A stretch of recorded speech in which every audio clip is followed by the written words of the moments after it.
dear students, wherever you are, I hope you are fine and safe, okay? So I start by presenting myself. My name is Rizan Elshul and I am a teacher of English, okay? My mission today is to present to you some units starting from Unit 7 to Unit 10, but today we start with Unit 7. It's about the arts. So as you see over here, so the level is for Common Core students, subject English of course, Unit 7, which is about the arts, and the students who are concerned with Visa to the World, you are welcome. So let's move on. We start. So Unit 7 is about the arts.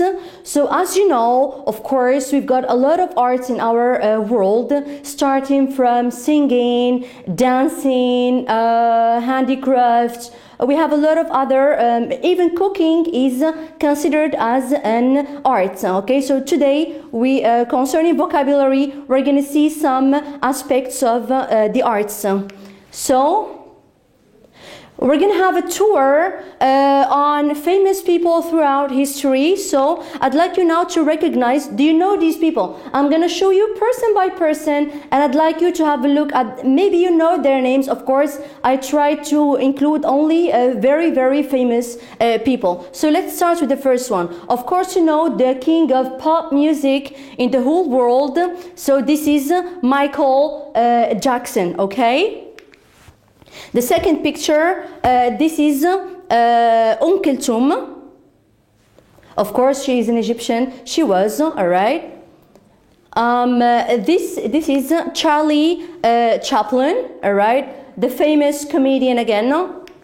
You see, I bring you only famous people.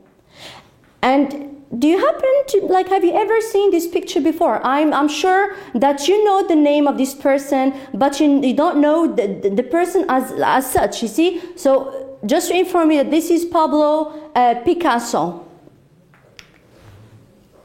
What were their jobs? So here we're going to move on. We're going to repeat the same pictures, but here we're going to explain more their jobs or occupations. So Michael Jackson was an American singer.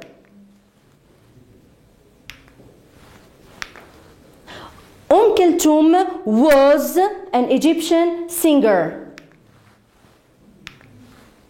Charlie Chaplin was an English comedian, all right? And Pablo Picasso was a Spanish writer. As you see over here, I focus and I highlighted the word was, and I wrote it in green just to focus on it, because that's our lesson. What do these people have in common? Can you have an answer to this question, please? What do these people have in common? What's common between all of these people? So as an answer, so they were all artists and they all died. It means they no longer exist at the present time. They are the past. We remember them, yes, but they no longer exist.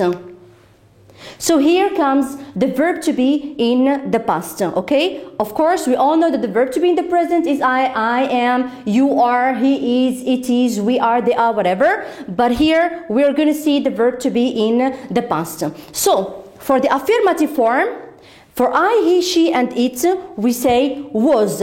Like in the examples, we say Michael Jackson was an American singer. For we, you, and they, we have were. Move on to the negative form. We say was not. Of course, you know that like in the present time, the present tense, we have is not. Contracted or short form, it becomes isn't. The same thing over here. Was not, it becomes wasn't. And for were not, it becomes weren't. As for the interrogative form, here, of course, we should have the inversion of the subject as usual in questions. So we put was he or she or it, or was I, and then were you, we, or they. Now, here come some indications of time we use along with the past simple. Normally speaking, with the present simple or the present continuous, we have time expressions. If we take, for example, the present continuous, we have at the moment, we have now, we have right now, okay? Even for the simple past, we have sometimes indications. We use yesterday. Yesterday means one day before, okay? Yesterday. And I show you the example over here. By the way, E.G, that's short for example, okay? So I was at home with my sister. Yesterday, I was at home with my sister. The second is last. You can associate last with a lot of time expressions. You can say last night, last week, last weekend, last month, last year, last holiday. Okay? You can say last Monday, last Saturday. So all of it, all of these expressions are associated with the word last to mean the past. And again, I give you here an example. Last holiday, my parents weren't in Paris. They were in Rabat. And as you see in the example over here, we've got the verb to be in the negative form and the verb to be in the affirmative form. Let's move on. Again, we have over here the word ago. Ago, it means past. It's already past. It's finished. So we can say 3 days ago, 2 minutes ago, 10 years ago, 2 centuries ago. So all of these are expressions associated with the word ago. So John was at the supermarket 10 days ago. Again, we have in. If you have already used or learned the simple future, we can have in with an indication of the future, and it means the future. We can say, for example, in 2025, and that's an indication of the future. But as long as the date over here refers to the past, so in plus the date refers to the past too. Now for the next example, were you at school last week? And this is a question using the verb to be in the past. So the answer, here we call these short answers. The same again as the present tense. So were you at school last week? Yes, I was. Or no, I wasn't. Was she hungry yesterday? Yes, she was. Or no, she wasn't.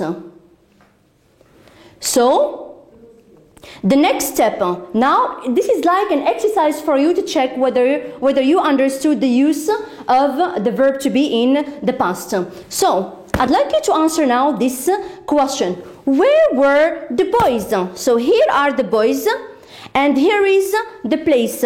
Just to help you more with the place, I provided the word park. So this is a park. Now can you make a sentence using the verb to be and associating these two pictures?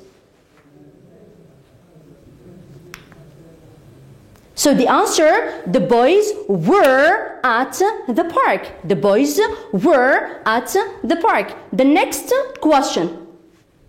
Let's have a look at the second question. Where was your father last weekend? Again, this is a question. We have the verb to be in the past and we have an indication of the past, which is last weekend. So, can you guess the place? I'm sure you can do it. So, it's a supermarket. Now, make the sentence now using the verb to be and an indication of the past. So, the answer is my father was at the supermarket, if you want to add last weekend. In the second exercise, I'd like you to put the words in the right order to make complete sentences. These are words, they are scrambled, and I'd like you to put them into the right order to get the right sentences, complete and meaningful sentences. So I'll give you some time to reflect on them and answer the question.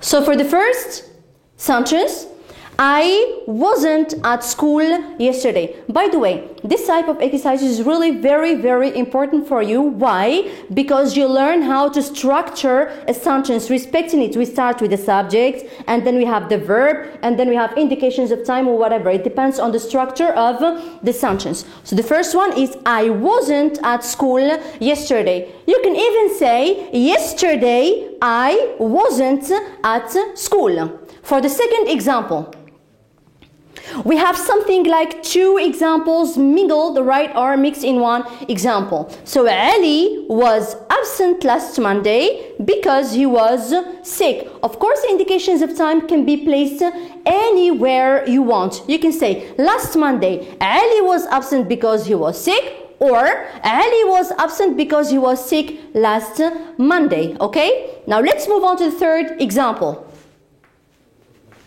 My parents were at the shopping mall 3 weeks ago. Here, as you notice, we have the use of the word ago, and we have already seen that it's an indication of the past.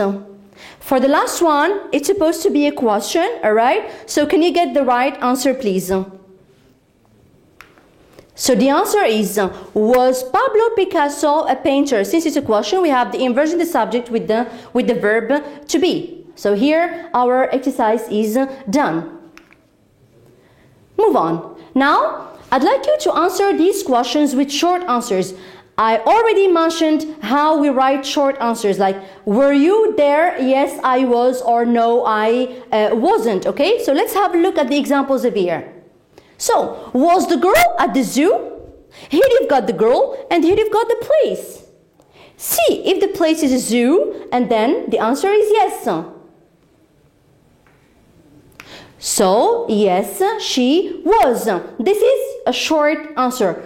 Of course, you're not going to say yes, she was at the zoo in order to avoid repetition. So we say just yes, she was. Move on to the next example. Were the dogs at home? Were the dogs at home?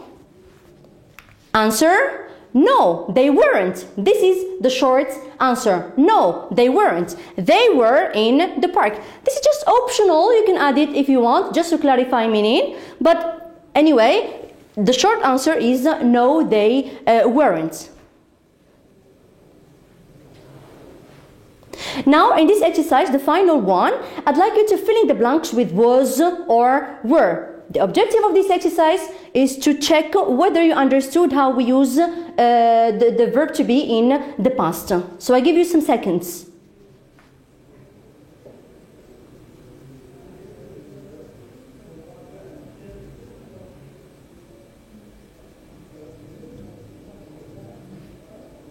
So, this is the answer key to this exercise. So, the first one, he was a good student.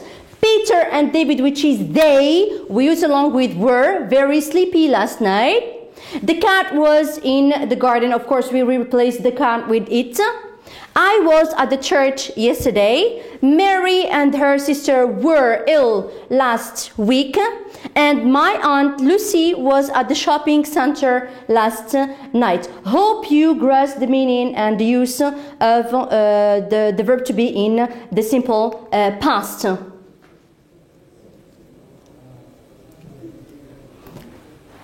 I've already introduced this person. Of course, you all know him as he was very, very famous in the world of movie industry, all right? So his name is Charlie Chaplin, and this is one of his roles in one of the silent movies, in which the name of the movie is The Dictator. So now I'm going to read a text for you. It's like a paragraph text. And I'd like you to copy down these questions and answer them, okay? So while I'm reading, you try to read the questions and you answer them at the same time. Charlie Chaplin.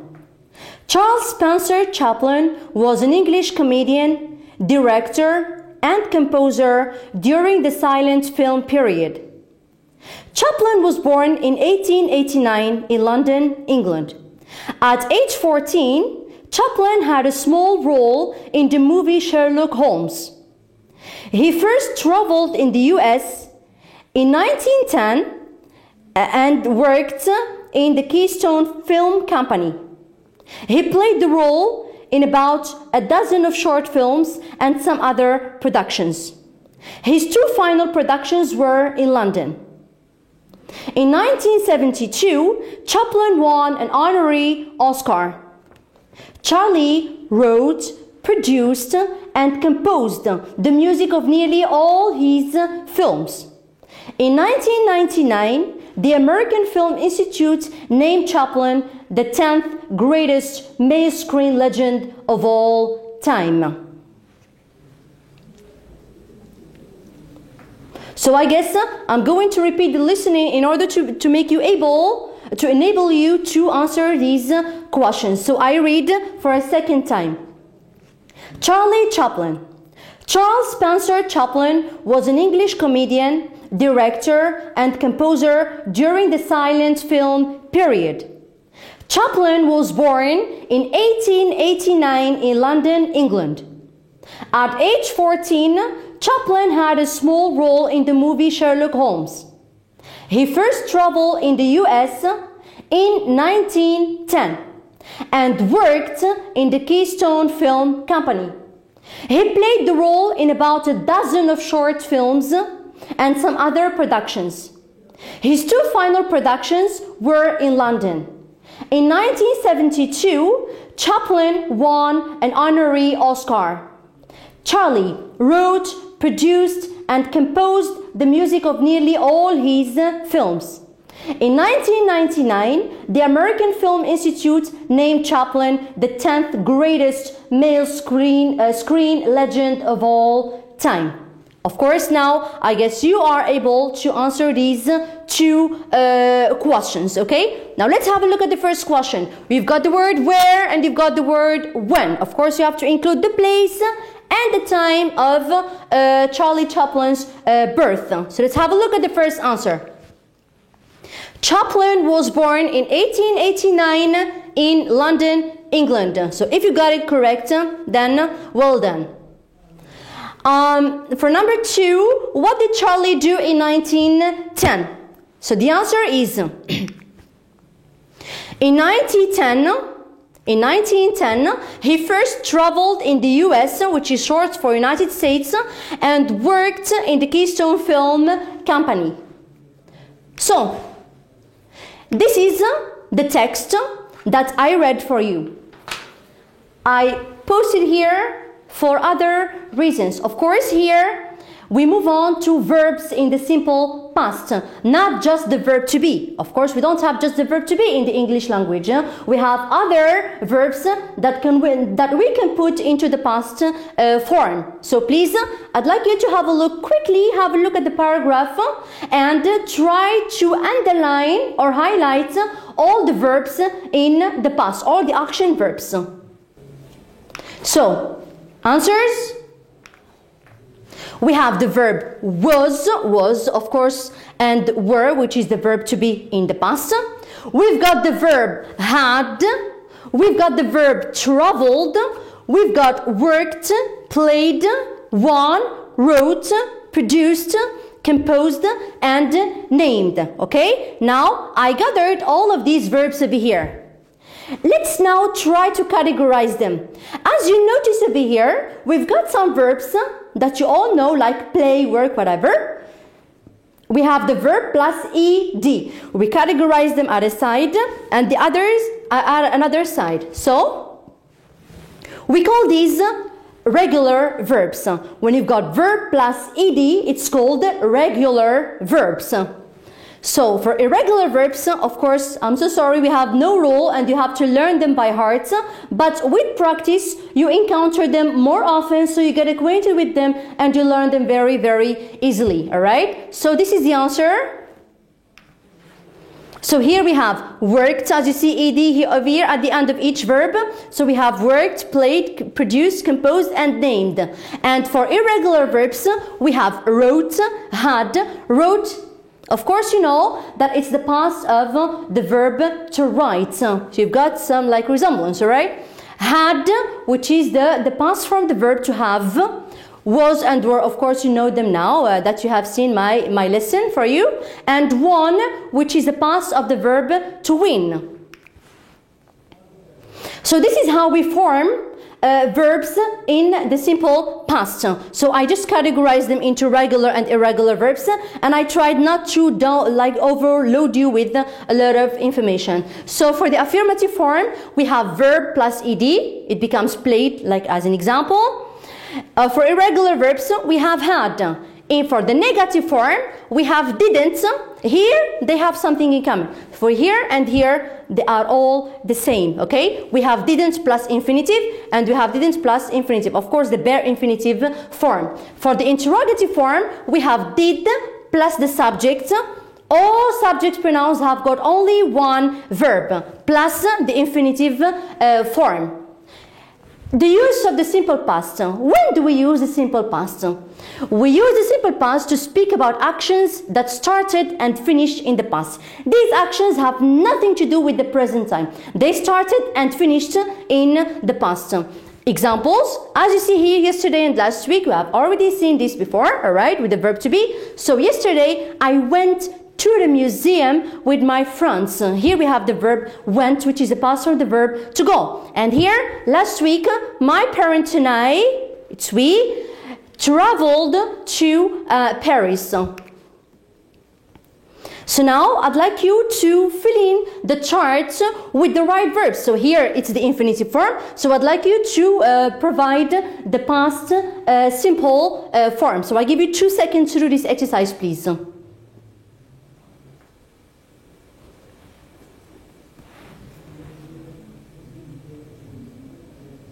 So answers: go becomes went, sleep becomes slept, invite becomes invited, read becomes read. The verb to read doesn't change in the past simple, but it changes in pronunciation. So the verb to read in the infinitive form is read, or in the present it's read.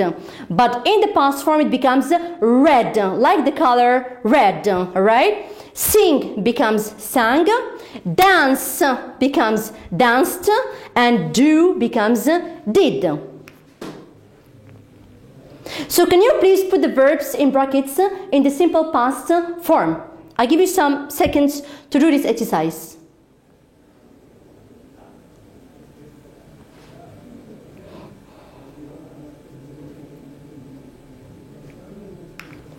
So the verb to go becomes went. So she went to the disco alone. The storm started at about 10 o'clock. Thomas Edison invented electricity. Mike's ball fell down, okay, fall becomes fell, okay, down the hill and into the river a week ago. And last month, Jane got. Got is the simple past of the verb to get. And I said, and I repeated, it's up to you to learn these verbs because there is no rule. The verb changes and there is no rule for this. The best score in the English test.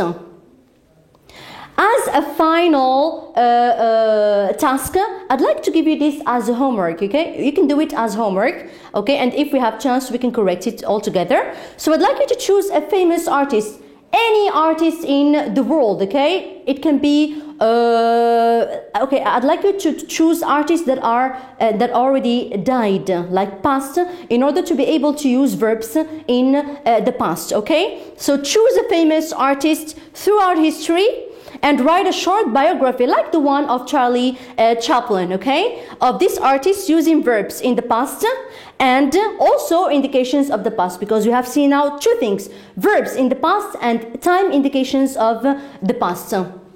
Finally, good luck. I'd like you to stay home and I'd like you to stay safe, and I wish you all the best.